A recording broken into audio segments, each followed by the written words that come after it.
Content marketing. Think about the amount of content you consume in a single day. You consume this content in many ways, from social media and email to your favorite news feeds, blogs, and websites. Much of this content is part of marketing campaigns. The marketers who are creating the content are using content marketing. Instead of selling you a product or service, these marketers are giving you information and news you can use and adds value to your life. Here's a statistic to think about.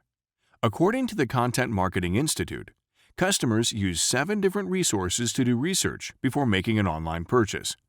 When you provide information that helps customers make decisions, you are becoming a trusted source. When customers are ready to make a purchase, they'll go to the company they know, like, and trust.